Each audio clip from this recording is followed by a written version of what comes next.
Natagpuang patay ang isang ina at ang dalawa niyang anak sa loob ng isang nakaparadang sasakyan sa barangay Talaksan, San Rafael, Bulacan. Kinilala ang mga biktima na si Margie Rose Macalinaw, 31 taong gulang, at ang kanyang mga anak na si J. Senador Matthew, 9 taong gulang, at si Jazel Margaret, 4 na taong gulang, residente sila ng Baliwag City, Bulacan.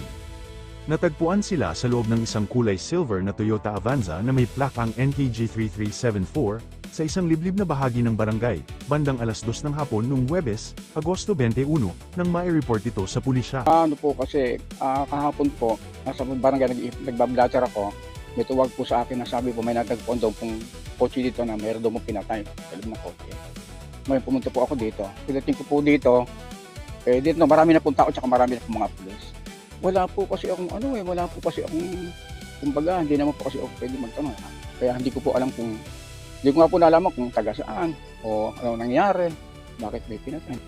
Ayon sa paunang ulat, pawang may tama ng bala sa ulo ang 3 biktima. Nakarecover ang mga investigador ng 3 basyo ng bala mula sa 9mm na baril, at isang 9mm na baril sa loob din ng sasakyan. Lisensyado umano ang baril at nakapangalan sa mismong ina.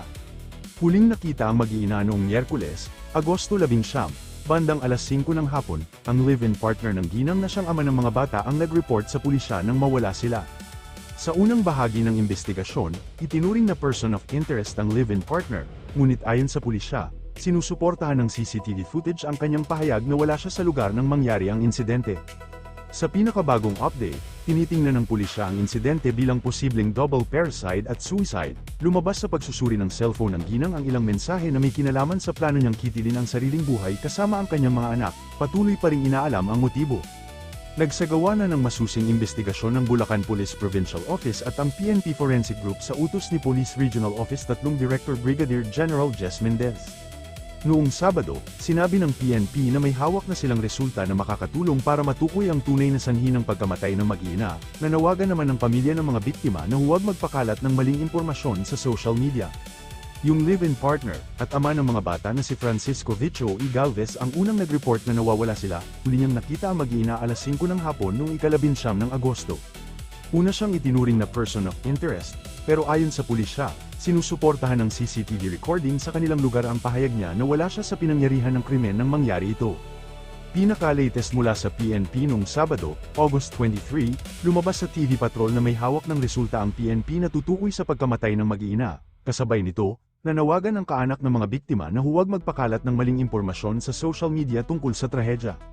Inutusan ni Police Regional Office 3 Director Brigadier General Jess Mendez ang Bulacan Police Provincial Office at PNP Forensic Group na magsagawa ng masusing pagsusuri sa lahat ng CCTV footage at ebidensya sa loob ng sasakyan. Marami kasing may mga balita na stress, may mga maraming pagkakautang, may siyempre yung problema niya siguro sa dating financial, din sa dating niyang karelasyon, mga things like that. Kasi mahirap mag-conclude, mahirap magbigay ng salita sa inyo na, di ba? I hope you understand na ganun talaga. But konting na lang, it's a matter of hours siguro. So, ongoing pa rin yung pag-imbestiga natin, ongoing pa rin yung pag-gather natin ng mga evidences kung ano talaga ang nangyari dito sa natagpuang abandoned vehicle kahapon.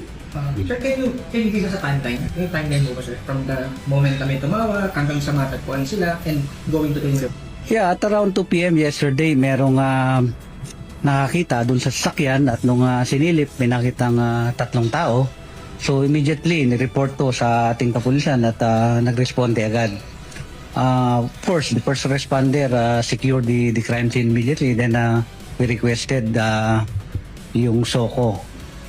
Then nung na-confirm natin na ito yung may mga tao talagang nasa loob ng sasakyan na patay na, we immediately conducted the interview. Then hinanap natin yung mga huling kausap, huling kasama niya. Then immediately nag-conduct na rin tayo ng CCTV backtracking.